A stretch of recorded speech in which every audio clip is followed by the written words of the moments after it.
Let's take a quick look here at variable length argument lists. You've seen that that's exactly what printf does. Printf takes in multiple arguments, but we never know how many there will be.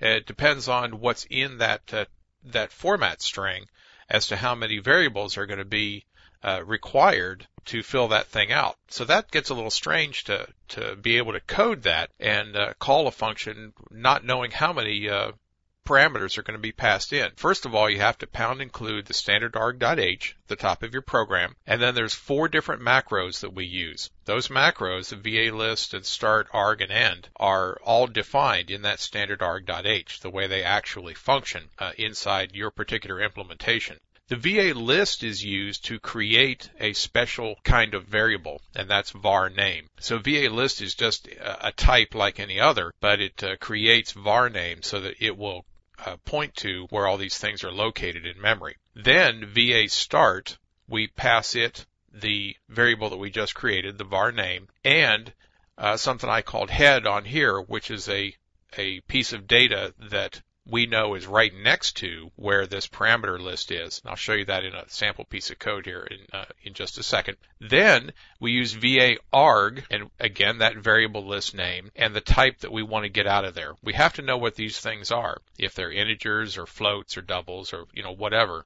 So we have to know what they are so that we know how many bytes of data to read out of this var name list. And that's why printf needs to know if it's a float or a decimal or a string so that it understands how many bytes it needs to read for each of its variables.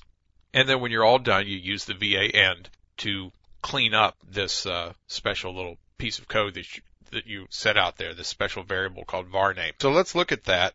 I've got a piece of code here called vargs.c. And there we include the standard arg header and the standard IO header. And this is a little function just called average. It's going to take in a number of items to average out, and then it takes the values themselves out here. Okay, so we'll say that there's going to be 5 numbers, and then we actually put the 5 different numbers. Down here, here's how we set it up. We have a double sum.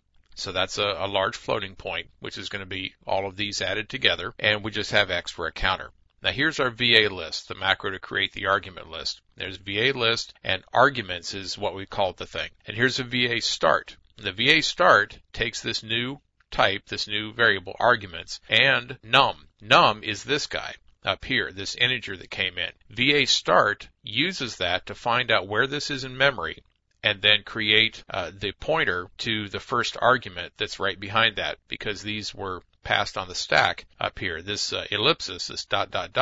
tells this function that it's going to be a variable number of arguments coming in. So watch out for them, and that we will have to use VA list and start and so on to read that. So that's a little placeholder right there. That's important to have that there.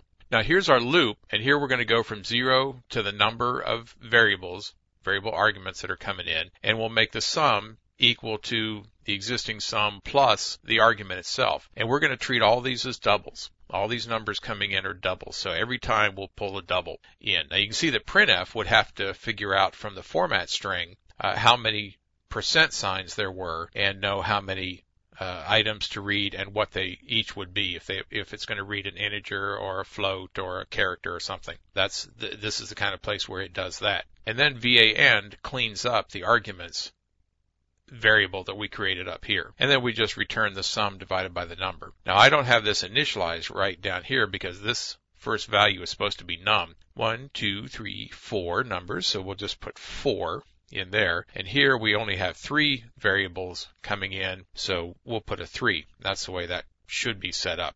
So remember, this one's going to be num, and then how many corresponding to that, how many doubles that we're going to send in. And it's going to add those up and average them out for us. Totally useless, but it shows you how to do the variable argument list. Let's save this, and let's go to our compile window and compile and link it. There we go, and let's run it. There you go. And you can do the math to see if that's right, but I bet it is. So that's all there is to it. That's all it's supposed to print out is our 2 floats. And that's what it did, and that is how to take in variable arguments into your own program. Variable length argument lists.